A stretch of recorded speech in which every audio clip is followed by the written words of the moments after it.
Qiyomat kuni odamlar iblisni qidirishadi va uni topishadi. Mana u shu yerda. Iblis, xobis, ushlanglar uni. Uni parchalab tashlaymiz. Bu u, hammasiga u aybdor. Keyin ular uning oldiga kelishadi va ular aytishadi: "Iblis, janob katta odam, bizlarni jahannamga yetaklagan sensan. Sen sababli bugun barchamiz jahannamga ketamiz." U aytadi: "Iblisni bilasizlar, qanchalik ayyor ekanligini.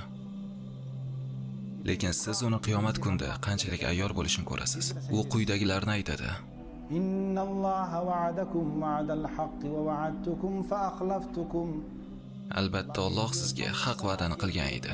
Men esa sizga va'da berdim. U va'damga xilof qildim. Alloh sizlarga Qur'onda va'da qildi. Men esa sizlarning ongingiz va qalblaringizga pishirilishni va'da qildim. Alloh aytdi, buning uchun siz jannatga erishasiz. Va men aytdim, bu haqida qayg'urma. Qil buni, qil buni. Bu yaxshi, mazza qilasan. Bu yaxshi. Va'adtukum fa akhlaftukum. Men sizning qalblaringizga pishiriladim va men sizga va'da qildim. Xavotirlanma, bu uchun qayg'urma. Sen Allohga quloq solmading, biroq menga quloq solding. Fala talumuni wa lumu anfusakum. Bas meni malomat qilmang, o'zingizni malomat qiling. Kim meni ayblamoqchi? Kim meni uni jahannamga yetaklashimda ayblamoqchi? O'zingni jahannamga tashlagan bu yolg'iz o'zingsan. Senda Rahmonga yoki shaytonga ishonish tanlovi bor edi, biroq sen Rahmondan ko'ra shaytonni tanlading. Bas bugun mening oldimga meni malomat qilib, sen uchun nima qilishim kerak ekanligini aytgani kelma. Ma ana bimusrikhikum va ma antum bimusrikhi. Men sizlarni qutqaruvchi emasman.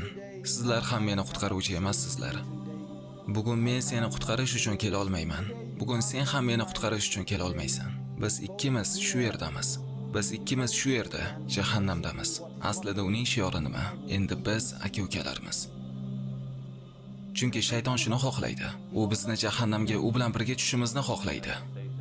Biz bilamizki, iblis Alloh bilan ahdlashgan va o'zining takabburligi bilan odamlarning ishonchlarini qozonishini va'da qilgan. Ular Allohdan yuz o'girishlari uchun u odamlarni yolg'iz Allohga itoat qilishdan uzoqlashtiradi. Xo'sh, umuman olganda biz bilamizki, iblis bu dunyoda uzoq vaqtlar davomida odamlarning ishonchlarini qozonib yuradi va oxir oqibat ular bu dunyoda Allohga itoat qilishlari yoki qilmasliklaridan qat'iy nazar yaxshilik deb tuyulgan narsalarga erishadilar. U odamlarga umrboqiylikni va'da qiladi. Bu bilan birga axloqsizlikka chorlaydi. So'ng yakuniy hukm qilinganda va Alloh o'z kuchi va nazoratini zohir qilib berganda, o'sha vaqt odamlar iblis ularni aldaganini anglab yetishadi va iblisning o'zi buni tan oladi. Men senga va'da qilgan edim va bu yolg'on va'da edi. Alloh senga va'da qilgan edi va u rost va'da edi. Lekin iblis ham o'zini aybdan himoya qiladi. Chunki endi odamlar buning hisobini biladilar va ular iblisni ayblay boshlaydilar. Sen bizlarni adashtirgan eding. Lekin iblis bunga javoban, meni ayblamang, o'zingizni ayblang deydi.